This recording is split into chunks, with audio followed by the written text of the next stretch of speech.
귀한 찬양 감사합니다. 옆에 뒤에 분하고 인사하겠습니다. 참 잘 오셨습니다. 예, 우리 한 번 더 인사하겠습니다. 큰 은혜 받으시기 바랍니다. 우리 조금 이르지만 그래도 이렇게 인사해 보겠습니다. 메리 크리스마스. 우리 같이 인사해 보겠습니다. 예, 잠깐 기도하겠습니다. 참 좋으신 하나님 감사합니다. 예수님을 기다리는 이 강림절 셋째 주, 예수님의 은혜이면 충분합니다. 그 마음으로 주님의 전에 나왔습니다. 오늘도 하나님의 음성 듣게 하시고 또 그 음성 따라 살 수 있는 힘을 주시고, 성령께서 오늘도 우리에게 말씀을 통해 말씀하셔서 내가 구체적으로 무엇을 해야 할지 알려주시는 은혜의 자리가 되도록 인도해 주옵소서. 감사하고 예수님의 이름으로 기도드립니다. 아멘. 저는 요새 기도로 사는 목사가 되기 위해 하나님 앞에 기도하고 있습니다. 먼저는 기도가 좀 달라지도록 기도하고요.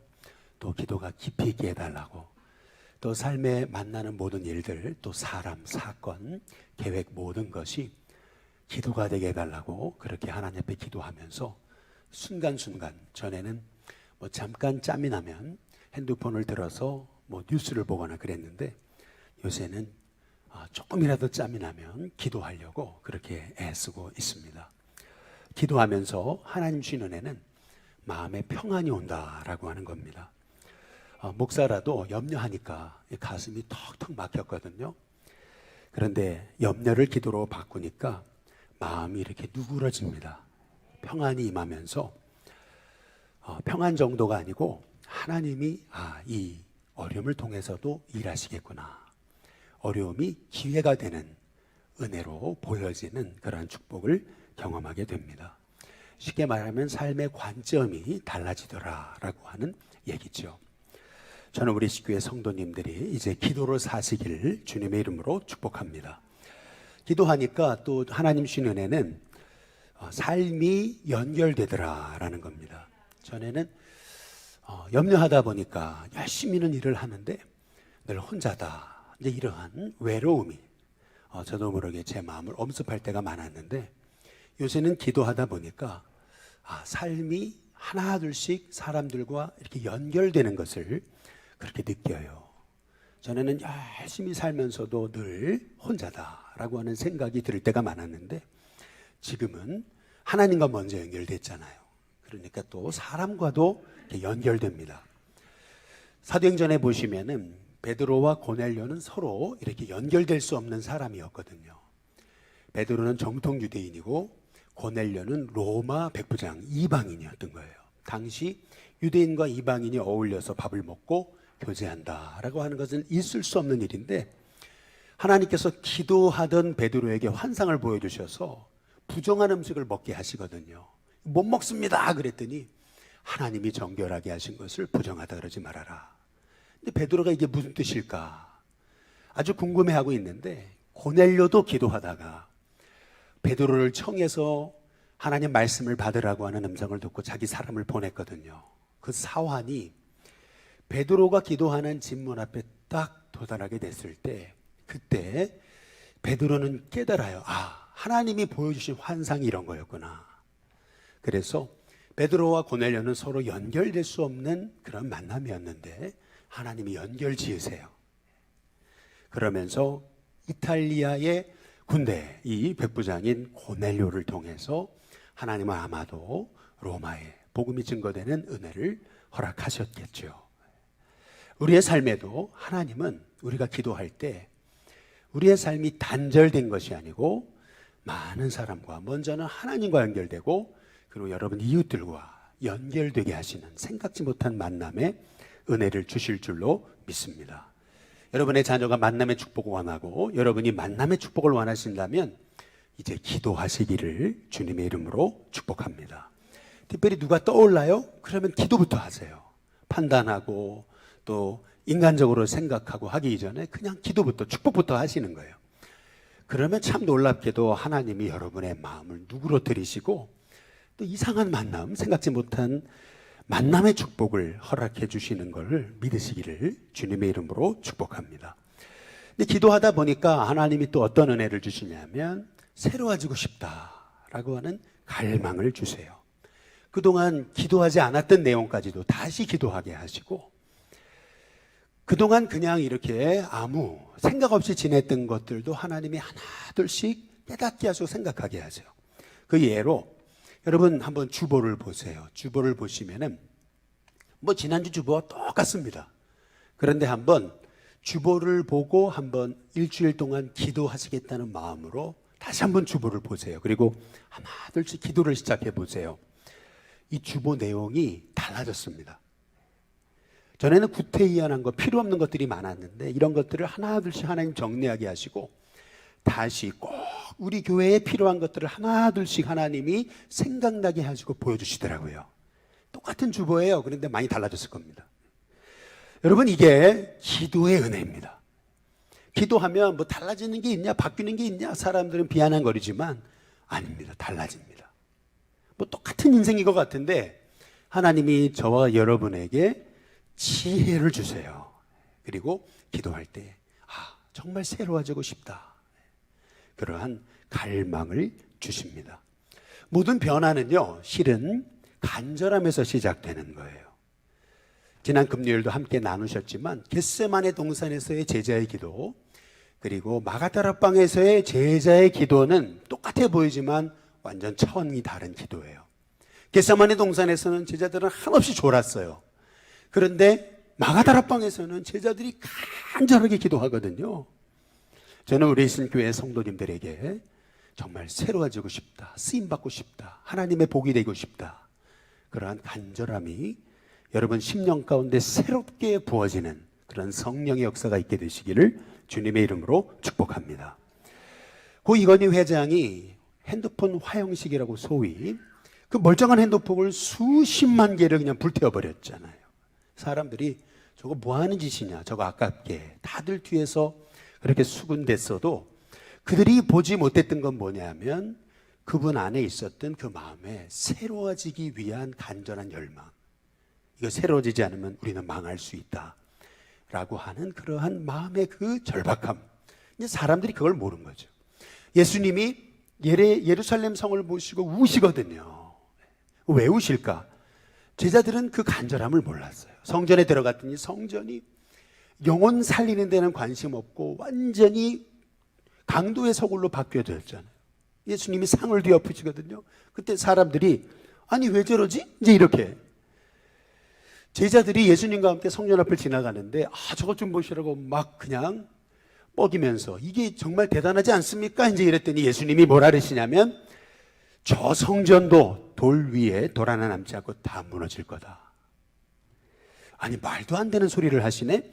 근데 제자들은 예수님의 그 마음 안에 있었던 그 예루살렘 성전을 향한 미래의 심판에 관한 그 안타까움, 그 간절함, 그 절박함을 몰랐던 거죠. 주의 선지자를 보냈건만 불순종해서 성전이 만민이 기도하는 집이 아니라 강도의 소굴로 바꿔버린 이 성전은 결국 망한다라고 하셨던 그 예수님의 그 절박함을 몰랐던 거예요. 결국 AD 70년에 진짜로 성전이 이 로마에 짓밟혀서 돌 위에 돌 하나 남지 않고 다 무너져 버리죠. 마찬가지로 우리에게도 이 땅을 향한 간절함, 하나님, 우리 한국교회가 또 제 인생이, 저희 자녀들이 또 우리 일신교회가 정말 복음으로 성령으로 새롭게 되는 은혜가 있게 해달라고, 우리가 우리의 심령 가운데 주님이 주시는 간절함이 부어지는 은혜가 있게 해달라고 기도할 수 있는 저와 여러분이 되시길 주님의 이름으로 축복합니다. 오늘 말씀에 이 요시아에 관한 말씀은 그 요시아 안에 있었던 변화를 향한 갈망, 간절함에 관한 말씀이거든요. 이 요시아의 간절함이 어디서부터 시작된 거냐 하면, 먼저 첫 번째는 하나님을 만나니까 변화의 열망이 간절해졌던 거예요. 우리 인생의 진정한 변화는 하나님을 만날 때 이루어지는 줄로 믿습니다. 하나님을 만나니까요, 전에는 죄가 아니라고 보여졌던 것이 죄라고 보여지기 시작하는 거예요. 하나님을 만나기 시작하니까 이대로는 살 수 없다고 고백하게 되는 거예요. 하나님을 만나기 시작하니까요, 하나님이 시시하지 않으신 것처럼 내 인생도 시시하지 않게 해달라고 간절한 열망을 갖고 기도하게 되더라라고 하는 거예요. 웨슬리가 미국 선교에 실패하고 돌아와가지고 폐잔병으로 있을 때 뜻하지 않은 곳에서 루터의 로마서 주석 서문을 그냥 듣기만 했는데도 마음이 뜨거워지며 성령이 임하시자 웨슬리가 영국 땅을 바꾸는 위대한 복음의 증인이 되는 거거든요. 그의 마음에 영국 땅을 향한 그러한 소망의 인생이 되고자 하는 갈망이 일어나게 됐던 거예요. 성 어거스틴이 그렇게 방탕하고 사생활을 낳고 그렇게 허무하게 인생을 살다가 밀라노 정원에서 아이들이 노래를 부르는데 옆에 있는 책을 집어들어봤더니 성경이잖아요. 펴라 해가지고 읽어라 해도 읽어봤더니 로마 13장 13절에 14절의 말씀, 술 취하지 말아라, 방탕하지 말아라, 예수 그리스도로 옷 입어라, 정욕을 위하여 육신의 일을 도모하지 말라는 음성을 받잖아요. 그 말씀 앞에 두려워 떨면서 그의 심령을 하나님 앞에 맡길 때 성령이 임하시고 그때부터 어거스틴을 통해서 복음의 열정을 잃어가던 그 초대교회가 다시금 복음의 열정으로 일어나는 계기가 되는 거거든요. 마찬가지로 하나님은 요시아에게 하나님의 마음을 부어주시는 거예요. 요시아가요, 언제부터 변화를 위한 갈망이 시작되게 된 거냐면은 역대하 34장 오늘 1절과 3절을 한번 보시면은 이렇게 말씀합니다. 요시아가 왕위에 오를 때가 몇 살입니까? 8살입니다. 8살. 여러분의 자녀, 손자들, 손녀들 생각해 보세요. 8살. 8살이 뭘 알아요? 그런데 8살의 왕위에 오른 요시아는 31년 동안 예루살렘을 통치합니다. 3절에 보면 아직도 어릴 때입니다. 아직도 어릴 때. 그때가 언제냐면 왕이 있은 지 8년째 되는 해. 다시 말하면 8, 26, 16살 때 비로소 하나님을 찾았다. 그렇게 말합니다. 비로소 하나님을 찾았다. 하나님 만났다는 겁니다. 그랬더니 제12년에 유다와 예루살렘을 비로소 정결케 했다라고 말해요. 하나님을 만나고 나니까 이스라엘이 죄악으로 죽어가는 것이 보이는 거예요. 이러다가 망하겠다. 이러다가 이 땅에 하나님의 재앙을 피하지 못하겠다. 그래서 4년간 준비 기도를 거쳐서 16살 때 하나님 만나고 20살 때부터 이스라엘을 정결케 하는 일을 시작했던 것을 볼 수가 있는 거예요. 우리가요, 하나님 만나면은요, 우리 인생이요, 그냥 예전처럼 그냥 죄악에 물들어 살 수가 없어요. 하나님 만나면은요, 이 땅에 소망이 되기 위해 내 삶이 달라지기 시작하는 거예요. 그래서 우리가 왜 너는 그 모양이냐 잔소리하기 이전에 하나님 만나면 어떤 인생이든 바뀌는 역사가 일어나게 되는 줄로 믿습니다. 하나님 만나야 됩니다. 하나님 만나면 여러분 이 땅은 달라지고 여러분의 가정은 하나님의 복으로 쓰임받는 가정이 되게 될 줄로 믿습니다. 우리가 이 요시아를 이해하려면은요, 그 가족사를 조금 이해하셔야 돼요. 이 요시아의 증조 할아버지가 누구냐면 히스기야입니다. 히스기야는 하나님이 기뻐하셨던 왕이었어요. 불치병에 걸렸어요. 기도해서 불치병이 났어요. 그리고 하나님이 15년 생명 연장시키십니다. 그런데 이 히스기야가 하나님 만나고 그리고 불치병에서 낫고 아마 신앙적으로 나태했던 것 같아요. 항상 문제는 신앙적으로 나태해질 때 마귀가 역사하는 거예요. 3년 후에 아들을 낳는데 그 아들이 므낫세입니다. 므낫세가 누군지 아세요? 남유다 역사에 있어서 가장 사악한 왕입니다. 가장 신실한 왕 히스기야 밑에 가장 사악한 왕이 태어납니다. 역대하 33장 1절에 보면 이렇게 얘기해요. 므낫세가 왕에 오른 지 나이가 그때가 몇 살이에요? 열 몇 살이에요? 12살이에요. 12살에 왕이 올랐다는 얘기는 뭐냐면은 히스기야가 병에 고침받고 15년 생명을 연장받았는데 생명 연장받고 낳은 아들이 므낫세라는 얘기예요. 므낫세는 55년간 유다를 통치합니다. 어떻게 통치하냐면 완전 이스라엘을 우상의 나라로 바꿔버려요. 우상의 대마왕 같은 인물이 므낫세입니다. 전해지는 얘기에 의하면 이사야 선지자를 톱으로 켜서 죽였다는 얘기가 있습니다. 뿐만 아니라 성전에 항상 우상은 음란과 연결됩니다. 우상은 항상 음란과 통해요. 그래서 이 므낫세는 성전에 매춘부들을 드리기 시작합니다. 그러니까 완전히 성전이 아닌 거예요. 자기 아들을요, 불로 지나가게 하면서 아들을 제물로 바치고, 이 말도 안 되는 정말 사악한 일들을 저지르게 된 거예요. 그리고 나서 이 므낫세가 죽고 55년 통치하고 그 다음으로 왕이 된 사람이 아몬이라는 사람인데 요시아의 아버지입니다. 백성들이요 견디다 못한 거예요. 그래서 2년 만에 아몬을 암살합니다. 그것이 역대하 33장 24절에 이렇게 나옵니다.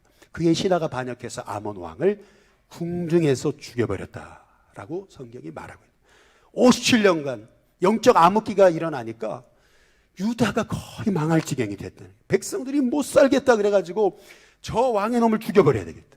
그래가지고 결국 그 아몬의 뒤를 이어서 8살 때 왕이 된 사람이 요시아입니다. 여러분 8살짜리가 뭘 알면 뭘 알겠어요. 그런데 시간이 흐르면서 요시아는 사춘기에 16살짜리 소년이었지만 하나님이 이 땅 변화시켜달라고 하는 간절한 열망을 품어요. 왜요? 하나님 만나니까. 하나님 만나니까 16살인데도요 그 땅을 변화시킬 꿈을 갖게 되는 거예요. 성령이 임해야 자녀들이 예언합니다. 성령이 임하야 젊은이들이 환상을 봅니다. 비전을 보고 성령이 임해야 늙은이가 꿈을 꾼다라고 성경이 말하잖아요. 저와 여러분에게 하나님을 만나는 은혜가 있게 되시기를 주님의 이름으로 축복합니다. 57년 암흑기예요. 57년 암흑기. 그 암흑기의 고리를 끊어내는 것이 얼마나 어려웠을까요? 불과 16살 밖에 안 되는 그 소년이 말이에요. 유진 피터스는요 이런 얘기를 합니다. 주와 함께 달려가리다라는 책에서 이런 얘기를 해요. 이 요시아는 어떤 인물이었냐면 여러분 그 아스팔트를 깔면 비포장도로에 아스팔트를 쫙 깔면 그 땅 밑에 있는 생명이 다 죽은 것 같잖아요. 시커먼 그 아스팔트를 쫙 까는 순간 밑에 생명은 다 죽은 것 같아요. 그런데 1년이 지나고 2년이 지나고 3년이 지나고 5년이 지나고 10년이 지나면서 아스팔트가 균열이 생기죠. 근데 그 균열, 그 사이를 정말 신기하게도 생명이 자라나가지고 잎을 피우고 꽃을 피우거든요. 야, 여러분 보세요. 그 아스팔트, 그 시커먼 아스팔트 사이를 비집고 꽃이 쫙 펴요. 얼마나 아름다운지 몰라요. 그것이 바로 요시아였다라고 얘기를 합니다. 하나님 만나면은요, 아무리 문제가 아스팔트처럼 우리를 완전히 덮어도, 흑암이 우리를 덮어도요, 그 아스팔트를 틈새를 뚫고서 일어나서 세상에 소망의 꽃을 피우는 하나님의 종의 삶을 살아가는 줄로 믿으시기를 주님의 이름으로 축복합니다. 그래서 오늘 여기 성경에 우리 역대하 34장 3절에 아직도 어렸을 때, 이게 굉장히 중요한 말씀입니다. 한번 따라해 보겠습니다. 아직도 어렸을 때. 예, 이게 너무 중요한 거예요. 아니, 어릴수록 하나님 만나야 돼요. 우리 열심교회가 정말 우리 자녀들이 어릴수록 하나님을 만나는 은혜가 있게 되도록 기도하시길 주님의 이름으로 축복합니다. 널빤지는 아무리 커도요 물에 휩쓸려 가는 거예요. 아무리 커도 소용없어요. 물살에 그냥 휩쓸려 버립니다. 그러나 생명이 있는 연어는요 아무리 작아도 물살을 거슬러 올라갑니다. 여러분 이게 하나님 만난 영혼이에요. 뭐 계곡에다가 알을 이렇게 풀어도요 태평양 대서양을 다니다가 결국 다시 알을 풀어준 곳으로 다시 되돌아가요. 똑같아요. 어릴 때 하나님 만나면 반드시 하나님 잊어버리지 않아요. 저와 여러분의 심령 가운데 여러분의 가정 가문을 이렇게 믿음의 가문으로 일으키도록 하나님 제가 먼저 요시아처럼 하나님 만나게 하시고 또 우리 자녀들이 하나님 만나는 은혜가 있도록 기도할 수 있기를 주님의 이름으로 축복합니다. 두 번째로 변화되어야 되는데 그 변화를 위한 그 가장 필요 조건은 뭐냐? 꼭 필요한 것은 뭐냐면 그것은 지속된 열정이라는 거예요. 어떤 분이 그래요. 남편을 위해 그렇게 기도했는데 남편은 더 강팍해졌대요. 여러분 그러나 기억하십시오. 변화는 한순간에 일어나는 것이 아닙니다. 52년간 병들어 죽어갔던 그 유다 땅이 어떻게 한순간에 바뀌어요? 52년간 완전 흑암으로 가득했는데 변화를 위해 몸부림치지만은 꼭 계란으로 바위치는 느낌이거든요. 아무런 변화의 조짐이 보이지 않아요. 그러나요, 여러분, 아프리카 가보면요, 그 아프리카 사람들이 그 꾸정물을 먹잖아요. 근데 우리는요, 깨끗한 물을 먹어봤기 때문에 그 꾸정물 못 먹어요. 뭐 먹을 게 없으니까 어쩔 수 없이 한 번은 마시겠죠. 그러나 결국 그 꾸정물을 깨끗게 할 수 있는 방법을 찾을 거예요. 마찬가지죠. 하나님을 만난 사람은요, 죄악 속에 살 수 없어요. 잠시 유혹받아서 죄악에 넘어질 수는 있지만 계속 죄악 속에 살 수 없는 거예요. 깨끗함을 맛봤기 때문에 깨끗함을 사모하는 인생이 되게 되더라는 거죠. 당장은 변화가 없는 것처럼 보여도 결국 하나님 앞에 엎드려서 기도함을 통해서 하나님이 새롭게 하시는 것을 보게 된다는 거죠. 여러분, 그래서 우리에게 기도가 필요합니다. 내 힘으로 안 되잖아요. 한번 해보고 안 된다고 그냥 낙심하는 냄비신앙이 아니라 정말 하나님 앞에 엎드려서 간절히 기도하는 뚝배기 신앙으로 말이에요. 그 은혜가 식어지지 않는 그 정말 지속적인 기도와 열정으로 하나님을 찾는 하나님의 종. 여러분, 그런 하나님의 종이 우리에게 필요한 거거든요. 여러분, 우리 여기 주보에 보시면 우리 이번에 신천 우리 원로 우리 집사님 간증 실렸잖아요. 이번에 면담을 하는데 집사님 그러시더라고요. 우리 신교회 처음 오셨는데 아니 교회만 왔다 가면 머리가 아프시더라고요. 그냥 한번 그러면 좋겠는데 그게 아니고 올 때마다 교회만 오면 머리가 아파가지고 병원까지 갔대요. 근데 누가 그러더래요. 이겨야 된다고. 근데 참 놀랍죠. 하나님 이기게 하시더라고요. 한 달 동안 교회만 가면 머리가 아프고 교회만 가면 머리가 아프고. 근데 지금은요 깨끗하게 나와가지고요 의사하고요 그때 일을 가지고 농담한대요. 그때 한 번 교회 나와가지고 머리 아프다고 주저앉았더라면 이렇게 내가 구원받는 은혜를 체험할 수 있었겠느냐고 그 얘기를 꼭 하고 싶었다고 그 면담 시간에 사람들 앞에 얘기하시더라고요. 여러분, 우리가요 한 번 기도하고 안 된다고 우리가 포기하는 거 얼마나 많았습니까? 이제는요 이 요시야 같은 지속적인 그 땅을 위한 기도가 우리에게 필요한 거예요. 역대하 34장 8절에 보시면은 이렇게 얘기해요. 요시야가 왕에 있은 지 몇째 해예요? 18째 해에 그 땅과 그 성전을 정결하게 마쳤다 그랬습니다. 12년째에 그 땅을 정결하게 한 걸 시작해서 18년째에 마쳤다는 거예요. 총 6년 걸렸어요. 57년간 병들어 있던 그 땅이 어떻게 한 번에 바뀔 수 있겠습니까?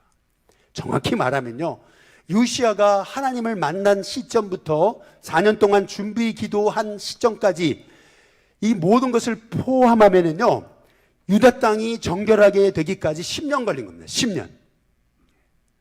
10년 동안 정말 이 땅을 변화시켜달라고 여러분 기도했던 그 요시야의 간절한 기도가 있었기에 하나님께서 그 땅을 새롭게 하시는 은혜를 주시는 거예요. 여러분, 저와 여러분의 기도는 절대 헛되지 않습니다. 여러분 가정, 자녀, 남편, 또 여러분 가문, 여러분 식구들을 위한 기도는 하나님 반드시 들으십니다. 하나님, 제가 기도할 때 조금 기도하고 낙심하고 포기하지 않게 하시고 정말 이 요시야 같은 이 열정 가지고 지속적으로 기도하는 하나님의 종이 되게 달라고 기도하시기를 주님의 이름으로 축복합니다. 그런데 우리가 여기서 보아야 될 것은 뭐냐면은 요시야는요 그냥 그 땅을 정결하게 하는 일만 하지 않았다는 거예요. 역대하 34장 8절에 보면은요 하나님의 전을 수리하기 시작합니다. 아니 57년간 성전이 방치됐으니 뭐 그 성전이 얼마나 거미줄이 끼고 뭐 비가 새고 그랬지 않았겠어요. 우리 교육관도 여러분 지은 지 이제 40년 되잖아요. 그러니까요 얼마나 손댈 게 많고 우리 본당도 손댈 게 얼마나 많아요. 그런데 놀랍게도 이 요시야는요 하나님 변화시켜 달라고 기도만 하지 않았어요. 성전을 수리하기 시작했고 수리하려면 어떻게 해야 돼요? 역대하 34장 9절에 보니까 이렇게 얘기를 하는 거죠. 바로 34장 9절입니다. 9절에 보면은 다음 하나님의 전에 헌금한 돈을 그에게 줬다. 일하는 사람에게 주기 시작하는. 잘 보세요. 이 요시야는요 정말 그 땅이 새로워지려면은 환경도 바뀌어야 된다는 것을 알았던 거죠. 여러분, 진정한 변화는 환경의 변화까지 포함하는 거예요. 저는 우리 신교회 성도님들이 정말 이 일신교회가 이 땅의 소망이 되기 위해 성도의 심령이 성령의 은혜로 불타고 뿐만 아니라 우리 일신교회가 정말 젊은이들이 다음 세대가 안 믿는 분들이 또 장애인들이 얼마든지 또 연세되신 분들이 이 재단에 마음껏 찾아올 수 있는 환경도 갖출 수 있는 그러한 환경도 변화시킬 수 있는 힘을 달라고 기도할 수 있는 저와 여러분이 될 수 있기를 주님의 이름으로 축복합니다. 이번에 하늘이음교회 탐방을 가서 당근마켓 전도 해보러 갈라 갔더니요. 아니, 당근마켓 전도를 통해 젊은 사람 많이 왔다는데 보니까요, 그게 당근마켓 전도만 해서 된 게 아니더라고요. 뭐 딱 보여주는데 뭐 아이들 놀이방에 뭐 아이들 올 수밖에 없게끔 모든 걸 다 준비시켜 놨더라고요. 아, 그렇구나. 그래서 젊은 사람들이 온다는 얘기구나. 힐기야는요, 성전 리모델링 비용을 일을 맡은 자에게 주어서 성전을 새롭게 가꾸거든요. 그런데 역대하 34장 12절에 보면 이렇게 얘기해요. 뭐라 그러냐면요, 그 사람들이 어떻게 해요? 성실하게 그 일을 했다 그랬어요. 여러분, 이게 바로 하나님이 역사하시는 증거죠. 언제나 하나님 기뻐하시는 일에는요, 성실하게 주의 일을 감당하는 하나님의 종들이 일어나게 되는 줄로 믿습니다. 저와 여러분의 인생도 같아요. 저와 여러분의 인생도 하나님, 제 믿음이 새로워지고 제 가정이 새로워지고 제 인생이 새로워지게 해달라고 하나님 앞에 기도해 보세요. 성실하게 기도하기 시작할 때 하나님께서 저와 여러분에게 변화의 증거들을 허락하시는 은혜를 주실 줄로 믿습니다. 마지막 세 번째로 진정한 변화는 어디서 일어나는 거냐면은 회개에서 시작되는 거예요. 하나님을 기쁘시게 하면 하나님이 도우세요. 성령께서 새롭게 하시는 주체, 그것은 우리가 아니고 성령님이세요. 우리가 하나님을 기쁘시게 하면요, 하나님 영광 받으시고요, 우리에게 하나님의 복을 우리에게 몰아주세요. 여기 역대하 34장 14절에 보시면은요, 이렇게 얘기하는 거예요. 우리가 여호와의 전에 헌금한 돈을 꺼낼 때 제사장 힐기야가 모세가 전한 여호와의 율법책을 발견하고라고 이렇게 말하거든요. 요시야는요, 하나님의 기쁨이 되기 위해 애썼을 뿐이에요. 그런데 놀라운 것은 생각지 못하게 헌금함 옆에 숨겨져 있던 율법책을 발견하게 된 거예요.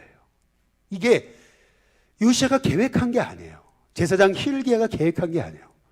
그들은 열심히 하나님의 기쁨이 되기 위해 기도했을 뿐이에요. 그런데 하나님이 뜻하지 않은 성경을 발견하게 하신 거죠. 실은 진정한 변화는 말씀을 통해 일어나는 거거든요. 진정한 변화는요, 말씀이 임해서 내게 회개형이 임할 때 내 심령과 삶이 변화되는 거거든요. 이 말씀을 발견하게 되고 이 말씀을 한번 읽어봐라 해서 읽고 결국에는 요시야가 듣는데 어떤 현상이 일어나냐면 역대하 34장 19절에 이렇게 얘기를 해요. 한번 같이 한번 읽어보겠습니다. 함께 있습니다. 시작. 왕이 율법의 말씀을 듣자 곧 자기 옷을 찢더라. 갑자기 성경책이 발견됐어요. 야, 이게 뭐냐? 이제 내가 성군이 돼야지, 유명한 사람이 돼야지, 위대한 사람이 돼야지. 여러분, 그런 게 아니에요. 이 요시야가요, 말씀을 듣기 시작할 때 요시야의 심정에 회개형이 임하는 거예요. 하나님, 제가 말씀대로 살지 못했습니다. 기도하지 못했습니다. 불순종했습니다. 하나님 뜻대로 살지 못했습니다. 너무 탐욕 가운데 살았습니다. 요시야에게 회개형이 임하기 시작한 거거든요. 여러분, 진정한 축복은 어디에서부터 시작하는 거냐면 회개에서 시작되는 겁니다. 저는 우리 일선교회 성도님들의 심령에 하나님이시는 회개형이 임할 수 있게 되기를 주님의 이름으로 축복합니다. 진짜 기도하는 사람은 달라고만 기도하지 않아요. 진짜 기도하는 사람은요, 하나님의 임재 앞에서 두렵고 떨림으로 회개하기 시작하는 거예요. 하나님, 제가 잘못 살았습니다. 그래서 역대하 34장 21절에 보면 요시야가 어떻게 하냐면요, 이 발견한 책의 말씀에 대해서 여호와께 물어라 이렇게 얘기합니다. 여러분, 우리가요 진정 변화되기 원한다면 이제는요 하나님께 물어야 됩니다. 하나님, 어떻게 하는 게 하나님 뜻대로 사는 겁니까? 회개형이 임하고 내가 말씀대로 살지 못했던 것을 알게 된 요시야는요, 그때부터 어떻게 하면 주님의 뜻대로 살 수 있겠습니까? 제 인생이 어디서부터 잘못됐습니까? 하나님, 어디서부터 다시 시작해야 됩니까? 물어야 된다는 겁니다. 저는 우리 인신교회 성도님들에게 이제 여러분의 기도가 하나님께 순간마다 하나님, 이때는 어떻게 하면 좋겠습니까?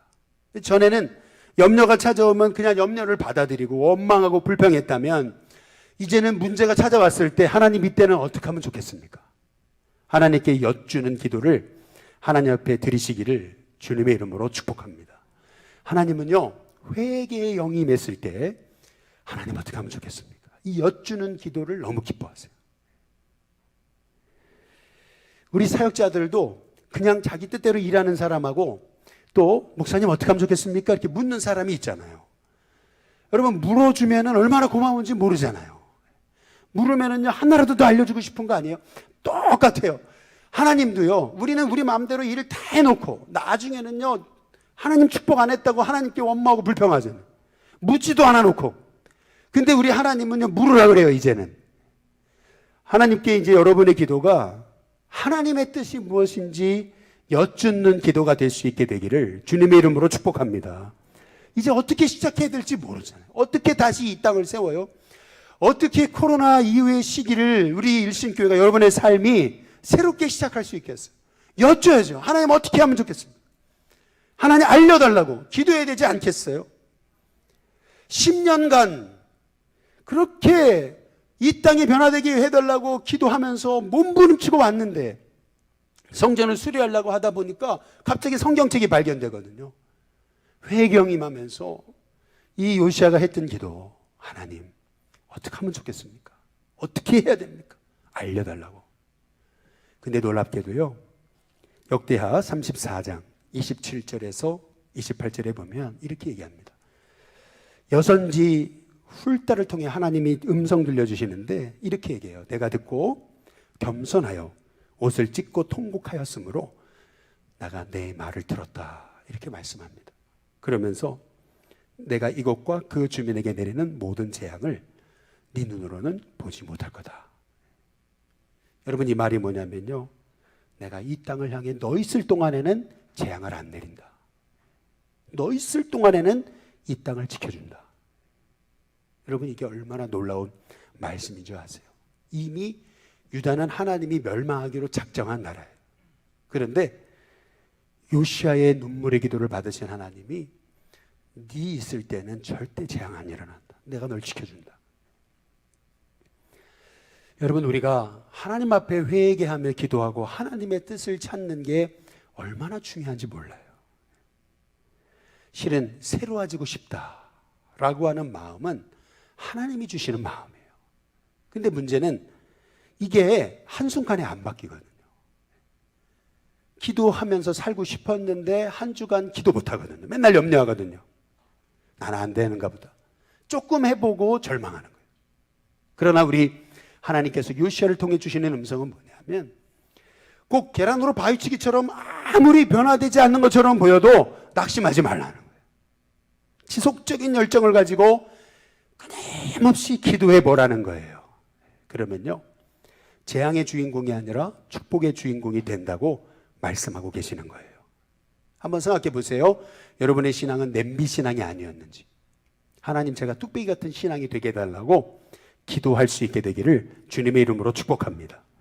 이제는요, 여러분 환경이 바뀌어야 돼요. 여러분의 삶도 똑같아요. 하나님 변화되게 해달라고 그러면서 환경을 안 바꿔요. 그러니 어떻게 늘 죄악에 우리가 빠지고 넘어질 수밖에 없는 거 아니겠어요? 삶의 라이프스타일도 바꾸고 환경도 바꾸고 내 삶의 모든 모습을 바꿔나가야 되는 거예요. 제가 주보 붙들고 기도하라고 말씀드렸잖아요, 지난주에. 저도 계속 주보 붙들고 기도하려고 그러는데요, 이게 사람이 너무나 바쁘게 살다 보니까요, 정신없다 보니까 어디에 주보를 놨는지 모르겠더라고요. 아, 그렇구나. 이게 하려고 마음은 원인데 이게 실천이 안 되는 거구나. 그래가지고요, 어떻게 내 주보를 저와 가까이 하려고 그렇게 애쓰고 주보를 보면서 계속 기도하게 되는 거죠. 환경이 바뀌어야 돼요. 뿐만 아니라요, 환경이 바뀌고 내 삶이 바뀌려면요, 여러분 돈 쓰는 게 달라져야 돼요. 그 사람이 돈을 어디다 쓰는 거를 보면 그 사람의 믿음을 아는 거예요. 돈이 어디다 사용되는지 알면 그 사람의 신앙이 보이는 거예요. 이제는요, 여러분 하나님 앞에 정말 믿음으로 11조 한번 다시 드려보시길 주님의 이름으로 축복합니다. 감사헌금도 드리시고 선경도 드리시고 나눔헌금도 드리시고 하나님 앞에 정말 믿음으로 살겠노라고 결단하시고 내 삶이 새로워지도록 기도하는 저와 여러분이 될 수 있기를 주님의 이름으로 축복합니다. 저는 요새 경제 전쟁 시대에 이순신을 만나라라고 하는 그 책을 매 제가 책상머리에 앉을 때마다 이제 읽고 있습니다. 위기의 시대 이순신에게서 배우라는 얘기거든요. 근데 그 책에서 제가 감동받은 얘기가 하나 있어요. 그게 뭐냐면 이충무공 행록이라는 책에서 이순신 장군이 이런 얘기를 합니다. 공은 이순신입니다. 진중에 있으면서 항상 군량 때문에 걱정했다는 겁니다. 그래서 했던 일은 백성을 모아 둔전을 짓게 하고 사람을 시켜서 고기도 잡게 하고 소금도 굽게 만들고 질그릇을 만드는 일에 이르기까지 그 다음 뭐라냐면 안 하는 일이 없었대. 또 그것들을 모두 배로 실어내가지고 판매해가지고 몇 달이 채 안 돼서 곡식 수만 석을 쌓게 됐다 이렇게 얘기합니다. 나라가 죽어가요? 일본에게 짓밟혔습니다. 나라를 잃을 위험에 있어요. 여러분, 나라는 풍전등화의 위기에 있는데 누구 하나 간절함을 가지고 나라를 살리려고 애쓰는 사람이 없어요. 다들 해보자는 말만 하죠. 실천에 옮기지 않아요. 그러나 이순신은 그랬다는 얘기죠. 안 하는 일이 없을 정도로. 백성이 지금 굶어 죽어가고 있는 무슨 전쟁이에요. 그러니까요, 안 하는 일 없이 고기도 팔고 소금도 굽고 질그릇도 만들고 가다 내다 팔기도 하고 그래가지고 결국 곡식 수만 석을 쌓게 됐다고 얘기하는데, 저는 이 글을 읽다가 깨달은 게 있어요. 그건 뭐냐면 여러분, 간절함이 여러분께 있냐는 거예요. 간절함. 결국 인생의 변화는 간절함에서 시작되는 거예요. 그 간절함은 하나님이 여러분에게 부어주시는 은혜인 줄로 믿습니다.